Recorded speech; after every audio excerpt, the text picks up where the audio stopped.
Hello everyone, welcome to the commerce achiever platform. ये continuation है हमारा NCERT class 11th accounting.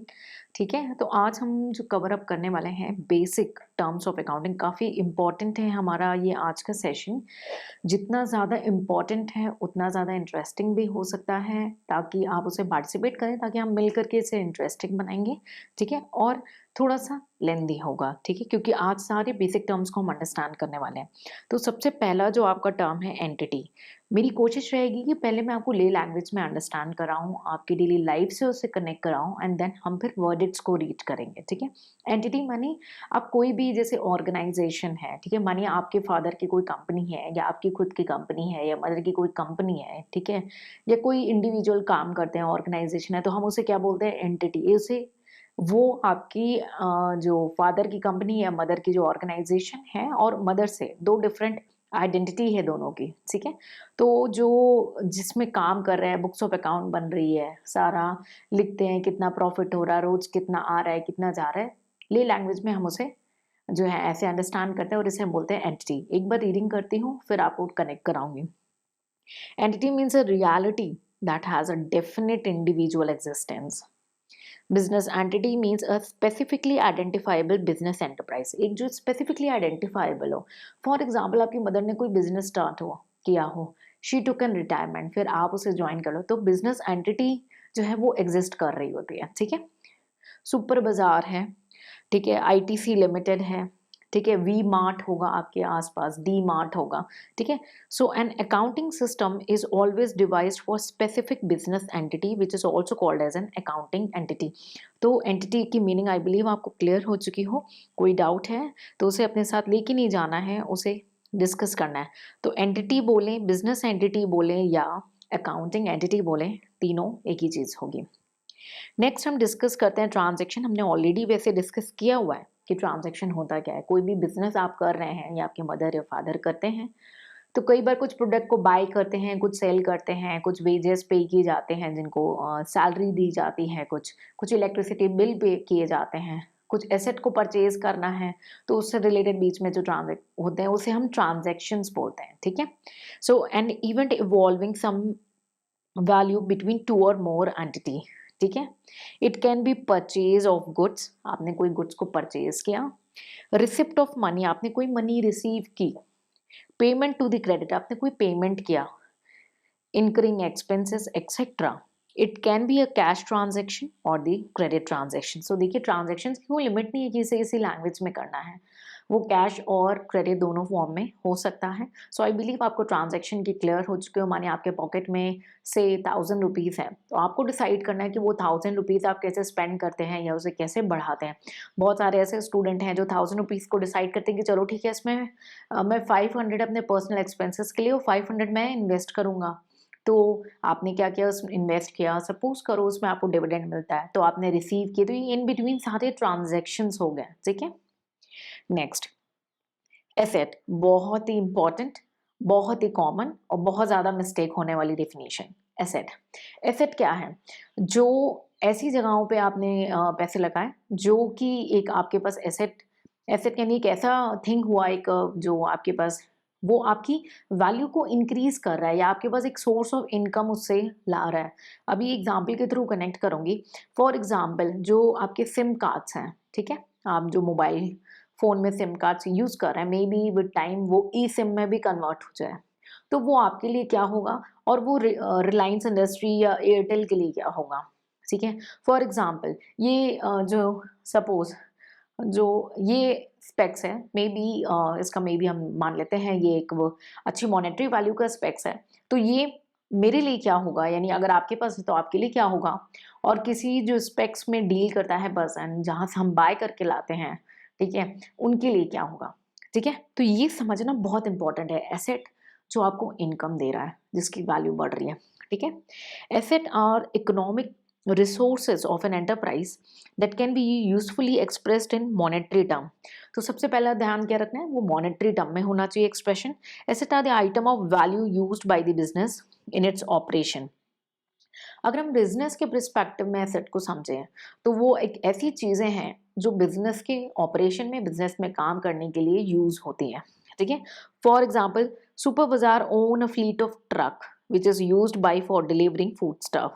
The truck thus provided economic benefit. तो हमने फिर next क्या ध्यान रखा, एक तो ये रखा कि मॉनेटरी होनी चाहिए, अच्छा मेजर मॉनेटरी वैल्यू होना चाहिए, दूसरा वो हमें बेनिफिट प्रोवाइड करे रिटर्न में कुछ, तो economic benefit to the enterprise. The item will be shown in the asset side of the balance sheet of the super bazaar and asset can be classified as current asset or non current asset. इसको अभी हम discuss करते हैं. आई believe आपको clear हो चुका होगा कि एसेट्स क्या है और जो है अभी हम डिस्कस करेंगे स्टॉक के बारे में, तो वो क्या होता है. तो एसेट्स आपको क्लियर होनी चाहिए. तो आप मेरे को एग्जांपल के थ्रू में बताएंगे, आप खुद से अंडरस्टैंड करें कि आपके पास ऐसी कोई चीज़ है जो आपके लिए एसेट है बट वो किसी और के लिए एसेट नहीं है. ठीक है. सो आई बिलीव ये तीनों डिफिनीशन आपको क्लियर हो चुकी है, इसमें कोई डाउट नहीं, क्योंकि बहुत ही थिन लाइन है. हमें कई बार लगता है हमें सब आता है, but when we go to deal with transactions, हम अपनी डेली लाइफ में आते हैं, आप बड़े हो जाएंगे, आप जॉब करेंगे, तो वहाँ पे आप क्या बाय कर रहे हैं, कौन सी चीज़ बाय कर रहे हैं, वो आपके लिए एसेट है या नहीं है एसेट, वो आप समझ नहीं पाएंगे. तो इसीलिए इन डिफिनीशन को बहुत ही समझदारी से आपको आज कवर अप करना है. ठीक है. तो हमने ये तीनों डिफिनीशंस कवर अप कर ली. ठीक है. फर्दर हम नेक्स्ट बढ़ते हैं. 1 सेकेंड प्लीज. ओके. तो हमने एसेट्स को देखा कि एसेट हमारे दो तरीके के हैं, एक करंट एसेट है, दूसरा नॉन करंट एसेट है. ठीक है. करंट एसेट्स में जो आपके करंट इन्वेस्टमेंट है, इन्वेंट्रीज हैं, trade receivable, cash and cash equivalent, short term loans and advances and other current assets, यानी जो शॉर्टर ड्यूरेशन के लिए जो आपके एसेट्स होते हैं उन्हें हम क्या बोलते हैं, करंट एसेट्स बोलते हैं. ठीक है. और जो लॉन्गर ड्यूरेशन के लिए होंगे उसे हम क्या बोलते हैं, long term assets. Current asset and non current asset या करंट आइटम या नॉन करंट आइटम को भी मैं ब्रीफली एक्सप्लेन करूंगी.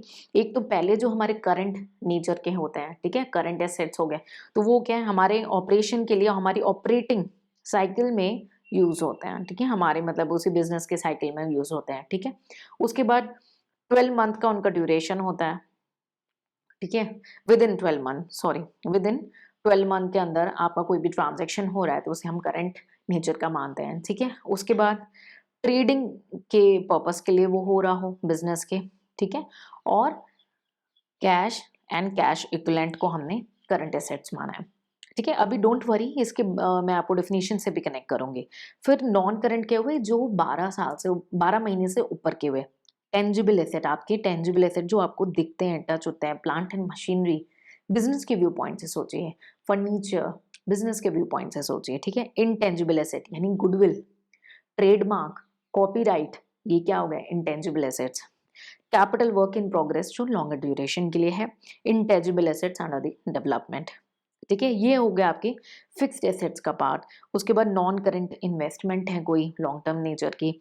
डिफर्ड टैक्स एसेट है, कोई लॉन्ग टर्म आपने लोन लिया है या दिया है, या आपका सॉरी लॉन्ग टर्म लोन आपने दिया है, एडवांस किया है, और आपका कोई अदर करंट एसेट्स. तो शॉर्ट टर्म यानी करंट एसेट्स जो 12 मंथ या उसके लो के लिए, ट्रेडिंग के लिए है, आपके ऑपरेटिंग साइकिल के लिए है, और more than that it's a non current assets.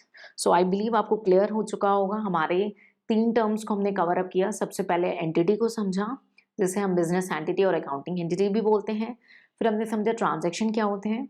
फिर हमने समझा एसेट्स, और हमने समझा एसेट्स के क्लासिफिकेशन को as a current asset and non current asset. ठीक है.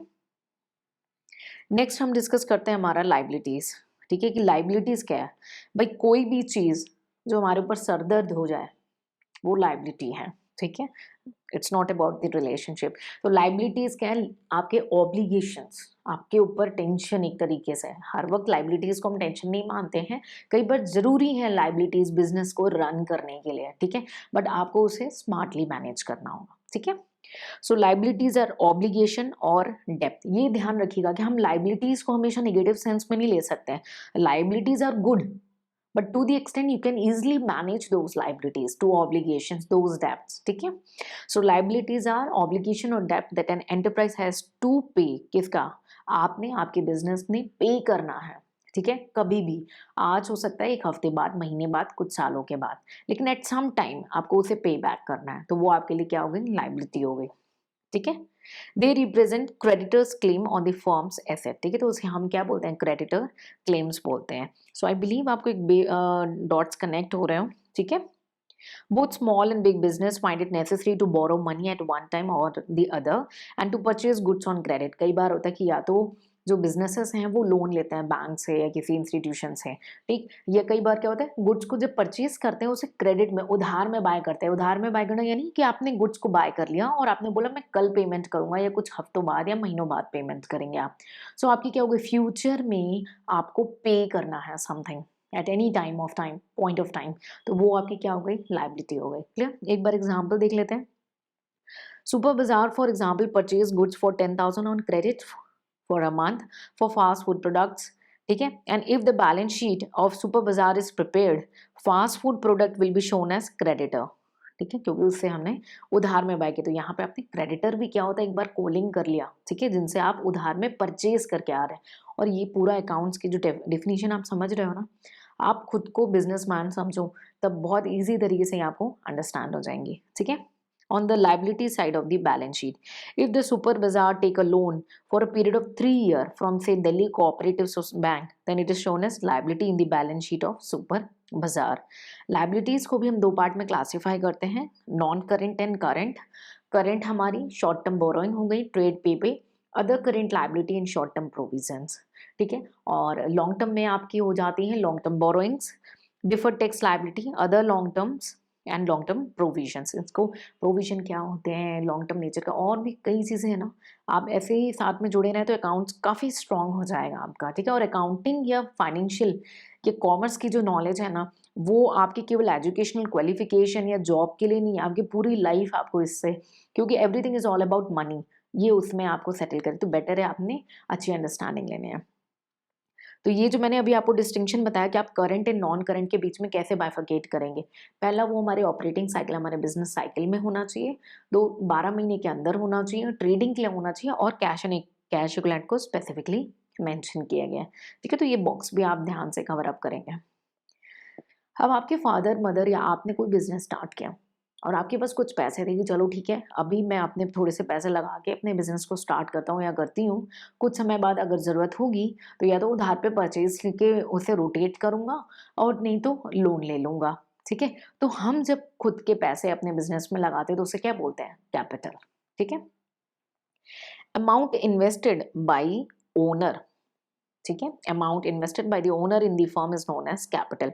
It may be bought in the form of cash और एसेट। अब कई बार ना ये भी होता है कि आपके पास आपने मानिए कोई बिजनेस स्टार्ट करना है, फर्नीचर का बिजनेस स्टार्ट करना है और आपके पास कुछ ऐसी हैं मशीनें जो आप खुद एज अ हॉबी अपने घर पे यूज़ करते थे लेकिन आप उसे बिजनेस में पुट कर रहे हैं।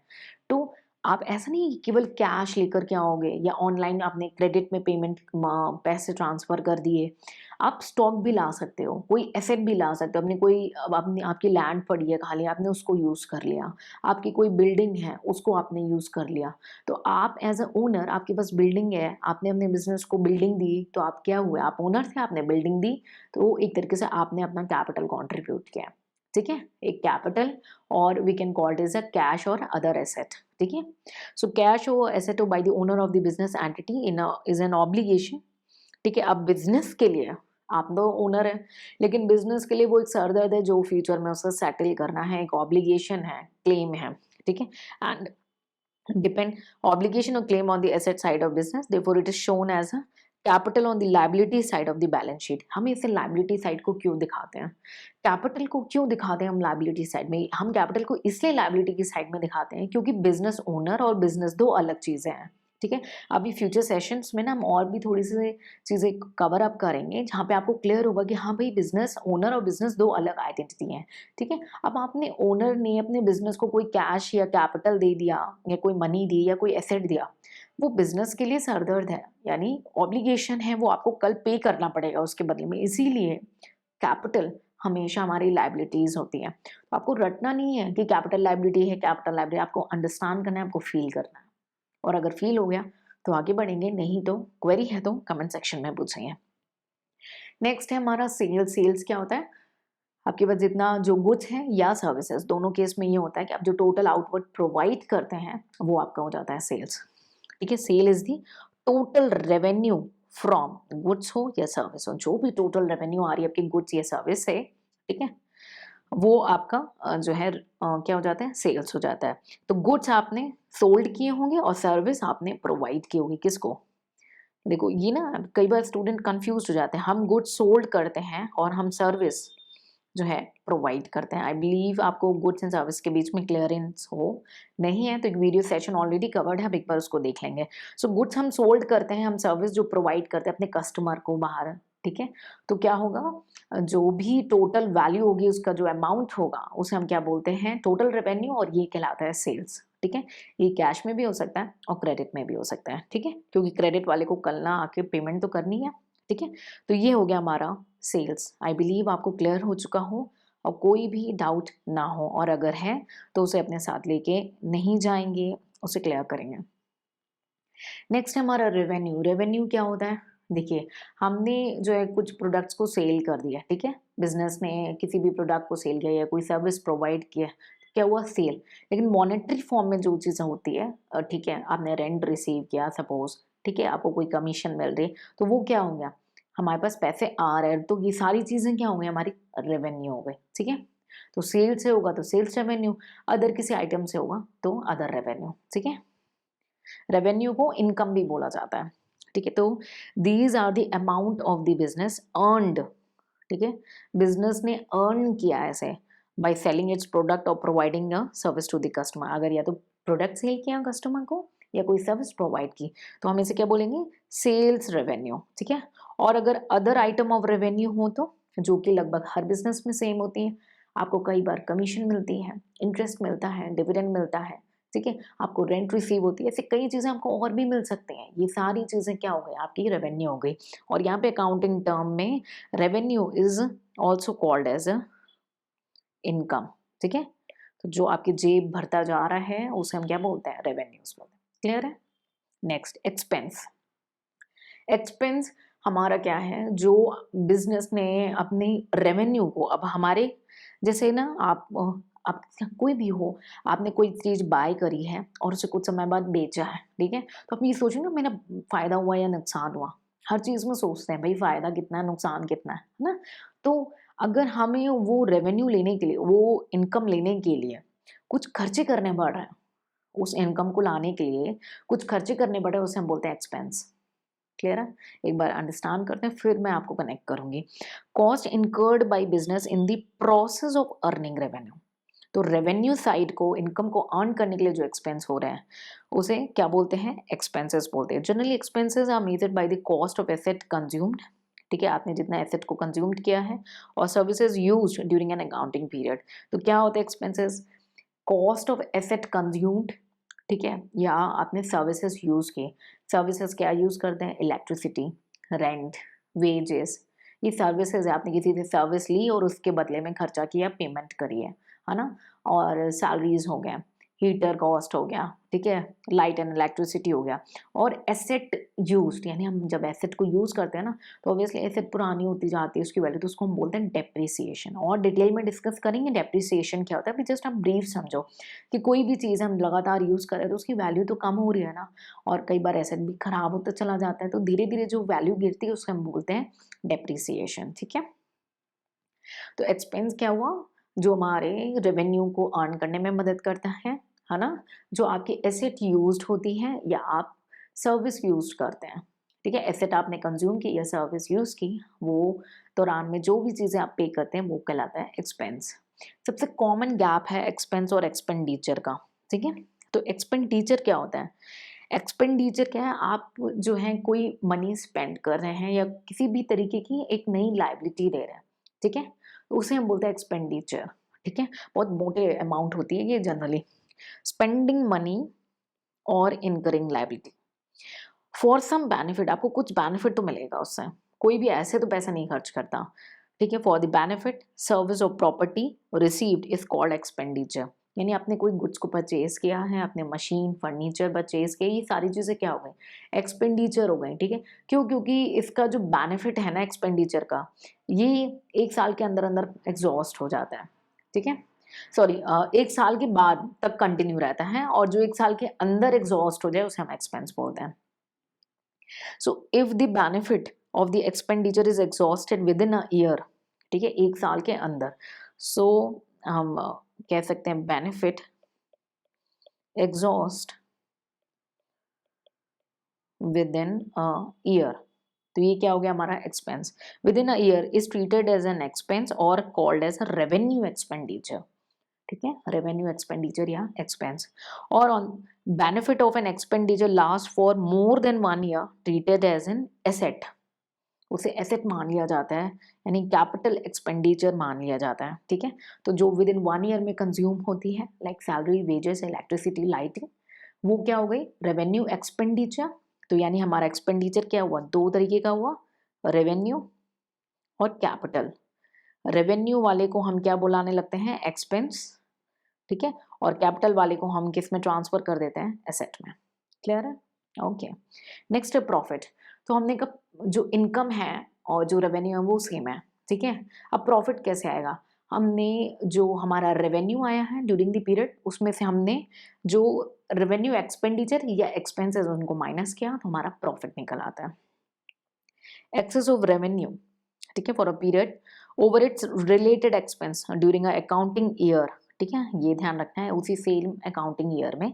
ठीक है, profit increases the investment of the owners. ठीक है, तो प्रॉफिट जितना बढ़ता जाता है उतना हम खुश होते हैं, क्यों, क्योंकि हमारी इन्वेस्टमेंट बढ़ती जा रही है, हमारी यानी ओनर की।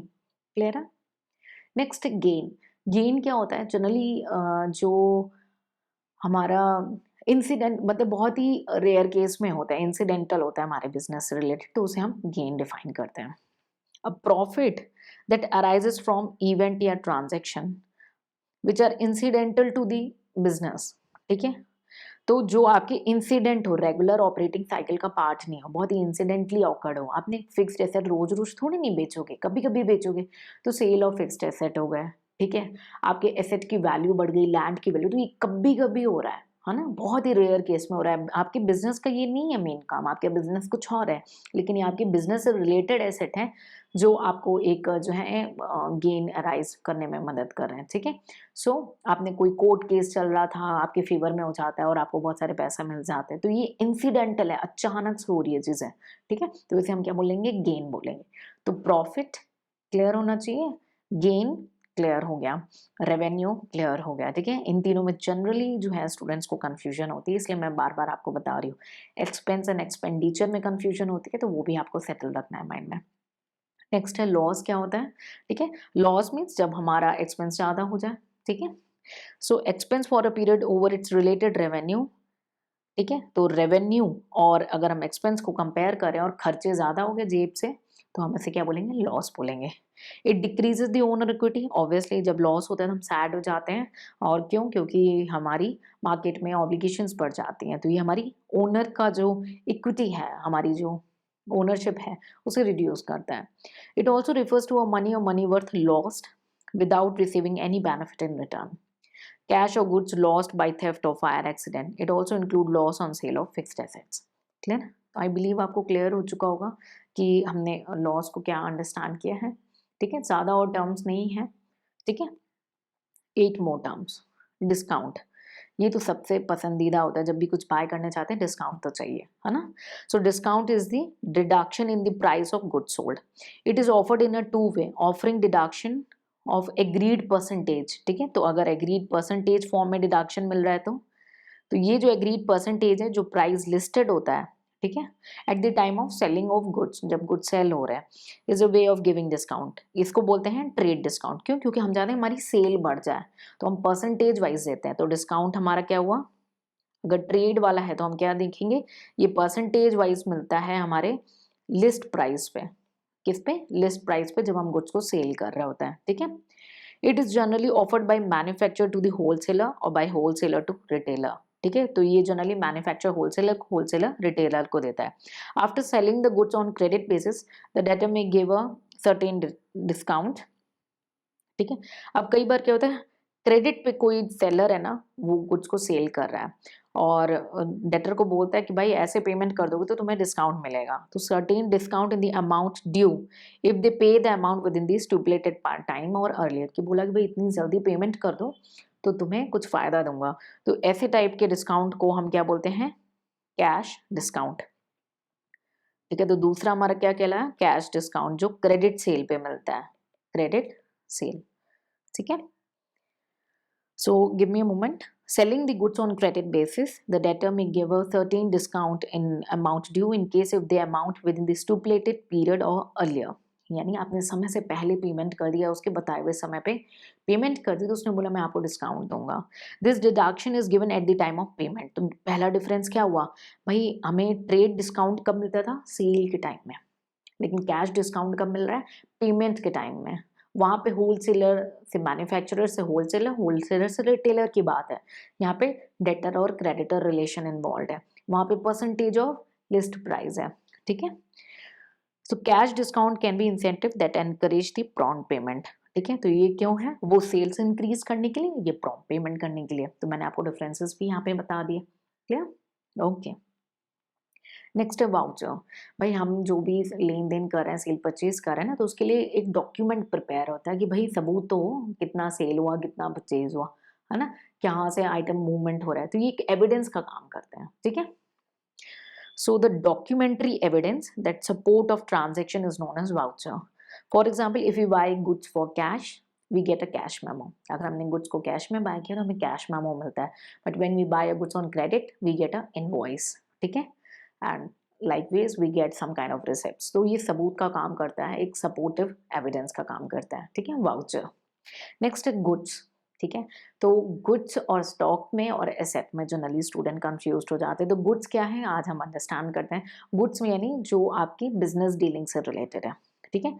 It refers to the product in which business unit is dealing in terms of which buying and selling और producing and selling the item that are purchased for use in business are not called goods। जो business में use करने के लिए आ रहे हैं, है ना, वो goods नहीं होते हैं।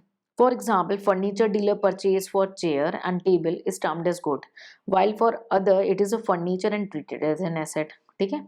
For stationery merchant, stationery is good, whereas it for other it may be an expenses not purchase, ठीक है। तो अगर आप स्टेशनरी बाय कर रहे हो तो आपके लिए क्या हो गया, एज ए स्टूडेंट आप बाय कर रहे हो तो ये आपके लिए एक्सपेंस हुआ, है ना। लेकिन अगर स्टेशनरी वाला बाय कर रहा है तो किस लिए बाय कर रहा है, वो रीसेल करने के लिए बाय कर रहा है, तो इसलिए उसके लिए क्या हो गया, गुड्स हो गया। तो गुड्स क्या है, जो हमारी बिजनेस को, बिजनेस डीलिंग को करने के लिए यूज होता है, उसको हम बोलते हैं गुड्स, ठीक है। नेक्स्ट है ड्राइंग। ड्राइंग यानी हम पैसे अपने विड्रॉ कर रहे हैं बिजनेस से, पैसे निकाल रहे हैं, चाहे वो ऑनलाइन हो ऑफलाइन हो कैश के फॉर्म में हो, तो उसे हम ड्राइंग बोलते हैं। और ये ओनर के जो कैपिटल है उसको कम करता है।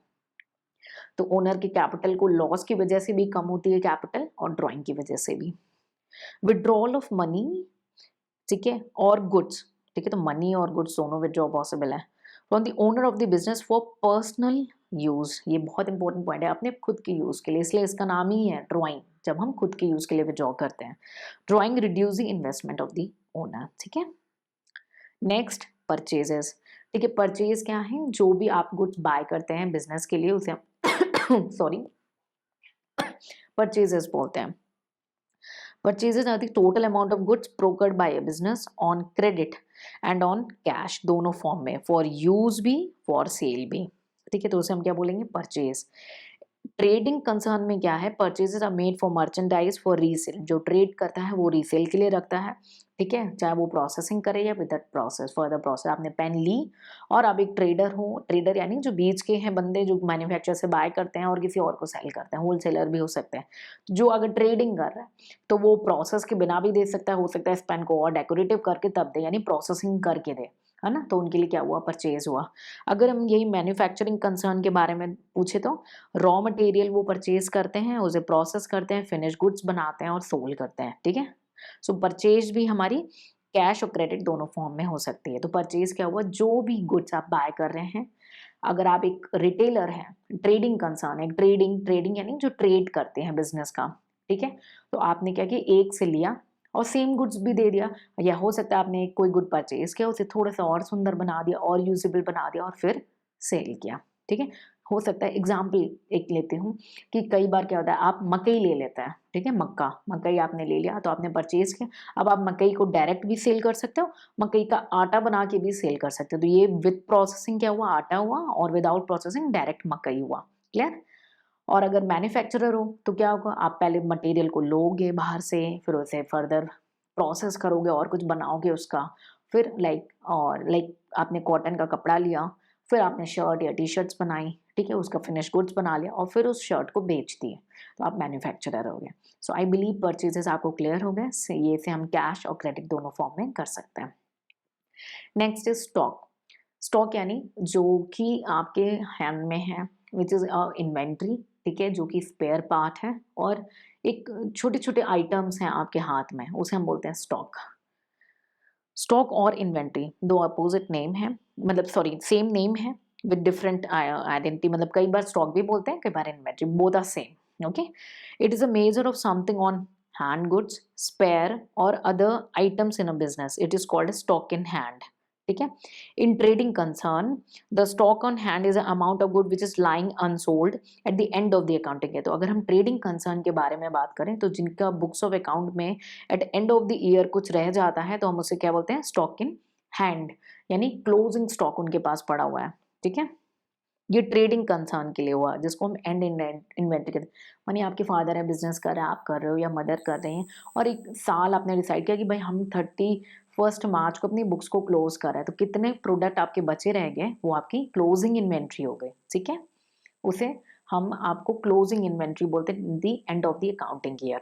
ठीक है, और यहीं पे अगर मैन्युफैक्चरिंग हो गई, कोई मैन्युफैक्चरर है तो क्लोजिंग स्टॉक उनके लिए क्या कंप्राइज होगा, रॉ मटेरियल भी हो सकता है, सेमी फिनिश गुड्स भी हो सकता है, फिनिश गुड्स भी हो सकते हैं, जितना कुछ बचा हो उसकी क्लोजिंग डेट के लिए सारी चीजें पॉसिबल है। ठीक है, सिमिलरली ओपनिंग इन्वेंट्री भी होती है। ठीक है, जो बिगनिंग ऑफ द अकाउंटिंग यानी 1 अप्रैल को फॉर एग्जाम्पल है तो आपकी जो ओपनिंग वैल्यू है। स्टॉक आई बिलीव क्लियर हो गया। स्टॉक में हमने दो चीजें पढ़ी, stock in hand, closing inventory and opening inventory. ठीक है, तो स्टॉक में आपने क्या क्या पढ़ा, मैं एक बार बोल्ड हेड ताकि आप रिवीजन में इसको ऐसे रिवाइज कर सकें। आपने पढ़ा स्टॉक इन हैंड, ठीक है, और इसका अदर नेम आपने पढ़ा इन्वेंट्री। ठीक है, और आपने पढ़ा क्लोजिंग इन्वेंट्री क्या होता है, आपने पढ़ा ओपनिंग इन्वेंट्री या ओपनिंग स्टॉक क्या होता है। आपने दो व्यू पॉइंट देखे, ट्रेडिंग कंसर्न में क्या होता है और मैन्युफैक्चरिंग कंसर्न में क्या होता है। ऐसे ही रिवीजन भी करना है आपको। इसको बोलते हैं ट्री डायग्राम, हर एक टॉपिक का कुछ नया सीख रहे हो उसे वैसे बनाते चले जाओ। नेक्स्ट है डेटर्स, जिनको आपने उधार पे बेचा है, जो आपसे उधार पे परचेज करके गए हैं। ठीक है, तो डेटर आर द पर्सन और एंटिटी, कोई पर्सन या एंटिटी भी हो सकती है, who owe to an enterprise an amount for buying goods and services on credit. आपसे, आप बिजनेसमैन है, आपने आपकी बुक्स में आपने किसी को उधार पे बेचा है, तो आपके लिए जिसको आपने बेचा है वो पर्सन डेटर है।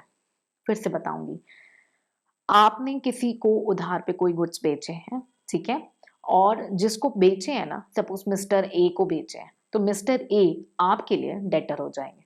वो आपको ओ करते हैं, उधार रखता है उनका आपके ऊपर, वो आपको पे करेंगे। क्लियर है? So the total amount standing against such person or entity on the closing date in the balance sheet are sundry debtors on the asset side. कहाँ दिखाते हैं? Sundry debtors on the asset side of your balance sheet. ठीक है, बहुत important आज का session रहा है, इसको एक बार क्विक रिवीजन जरूर करना। Next is creditor. क्या होते हैं क्रेडिटर? यानी आपने किसी से उधार पे परचेज किया है, ठीक है, आप किसी और से, आप बिजनेसमैन हो, आप किसी से उधार में परचेज करके लाए और कल आपको उसे देना है, तो क्या हो गया, आप वो आपके लिए, जिससे सपोज करो वहां पे मिस्टर ए था, सपोज मिसेज ए हैं जिनसे आप कुछ खरीद के लाए और आपने बोला कल पेमेंट करूंगा, हफ्ते बाद, महीने भर बाद, तो मिसेस ए आपके लिए क्या होगी, क्रेडिटर हो गई। बहुत ही थिन लाइन डिफरेंस है, बहुत इंपॉर्टेंट कॉन्सेप्ट है, बहुत ध्यान से समझना। ठीक है, तो क्रेडिटर आर द पर्सन और the entity who have paid by N enterprise an amount for providing the enterprise goods and services on credit. The total amount standing in the favour of person on the closing date in shown in balance sheet as a sundry creditor on the liability side। अब ये liability क्यों है, रट लो नहीं भाई, Mrs ए ने मुझे उधार पे दिया है और मुझे फ्यूचर में उन्हें लौटाना तो है ना, पेमेंट तो करनी है ना, इसीलिए मेरे ऊपर सर दर्द है, मेरे ऊपर लाइबिलिटी है, मुझे ये ऑब्लिगेशन पे ऑफ करना है, इसलिए ये लाइबिलिटीज हो जाती है और वो मेरे लिए क्रेडिटर है, तो अकाउंटिंग टर्म में हम उसे सन्ड्री क्रेडिटर शो करते हैं हमारे लाइबिलिटी साइड में। क्लियर है? सो ये terms 20 terms most important, very important terms हैं।